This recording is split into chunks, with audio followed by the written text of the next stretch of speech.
রাজশাহী ভার্সিটির এ ইউনিটে fail, B ইউনিটে ফেল, চট্টগ্রামের ডি ইউনিটে ফেল এবং ঢাবিতেও ফেল। আমার মায়ের জন্যই শুধুমাত্র আমি সেকেন্ড টাইম দিছি, কারণ ফার্স্ট টাইমে নেওয়ার পরে দেখলাম আমার মা অনেক বেশি ভেঙে পড়ছে। তো তোকে দিয়ে পিটানো উচিত, তোর রেজাল্ট 4.00 কেমনে হয়? সকাল মিলটা খাইতাম না, যেন আমার মিল 60-এর মধ্যে থাকতো, 50 থেকে 60-এর মধ্যে।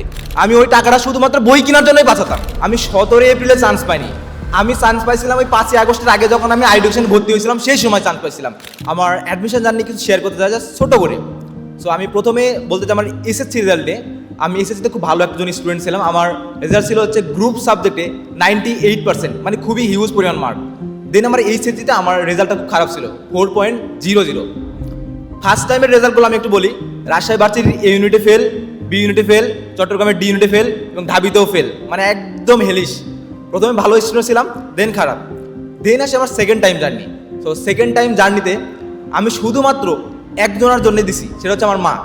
আমার মায়ের জন্যই শুধুমাত্র আমি সেকেন্ড টাইম দিছি, কারণ ফার্স্ট টাইমে নেওয়ার পরে দেখলাম আমার মা অনেক বেশি ভেঙে পড়ছে। অ্যান্ড আমাদের বি ইউনিটের রেজাল্ট হয়েছিল হচ্ছে 17 এপ্রিল। সো আমি মনে করি আমি 17 এপ্রিলে চান্স পাইনি, আমি চান্স পাইছিলাম ওই 5 আগস্টের আগে, যখন আমি আইডিউশন ভর্তি হয়েছিলাম সেই সময় চান্স পাইছিলাম। বিকজ আমার জীবনের সেরা সিদ্ধান্ত ছিল ভর্তি হওয়াটা। তো যখন আমার পড়াশোনা স্টার্ট হলো, আমি যখন নওগাঁতে সেকেন্ড টাইম প্রিপারেশন নিচ্ছিলাম, তখন আমার না কিছু কথা আমাকে বলা হয়েছিল, যে কথাগুলো আমার বুকের মধ্যে ছিল, আমি কোথাও শেয়ার করিনি। আই থিঙ্ক আজকে শেয়ার করা উচিত। তো এক বড় ভাই আমাকে বলছিল যে তোর রেজাল্ট কত? আমি বললাম আমার রেজাল্ট 4.00। কি সায়েন্স থেকে? আমি বললাম হ্যাঁ আমি সায়েন্স থেকে। তো তোকে জুতা দিয়ে পিটানো উচিত, তোর রেজাল্ট 4.00 কেমনে হয়? তুই এতই খারাপ স্টুডেন্ট, তুই একটু বাড়াইতে পারলি না? আমার বাবা একদিন আমাকে বলতেছিল যে তুই কি মেয়েদের চেয়েও ভালো রেজাল্ট করতে পারলি না, তুই 4.00 পাইলি। দেন একদিন আমাদের মেসে, তো আমাদের মেসে হচ্ছে 75টা মিল হয়। মিল মানে খাবার, তোমরা সবাই জানো। সো অ্যাকচুয়ালি আমার ফ্যামিলি খুব ভালো ফ্যামিলিতে বিলং করি। বাট আমার ফ্যামিলি তখন আমাকে টাকা দিত না, আমাকে বোঝানোর ট্রাই করতো যে কষ্ট করে বড় হতে হয়। আমাকে তখন টাকা দিত না, আমাকে কষ্ট করতে হতো। আমি টিউশনই করাতাম। তো আমাকে 75টা মিল চলতো, আমি করতাম কি সকাল মিলটা খাইতাম না, যেন আমার মিল 60-এর মধ্যেই থাকতো, 50 থেকে 60-এর মধ্যে। তো আমি দেখা যাচ্ছে 15 থেকে 20টা মিল বাঁচে গেলে 20 টাকা 25 টাকা করে বাঁচে, মানে হিসাব করে দেখা যাচ্ছে 300 টাকা 400 টাকা বাঁচে।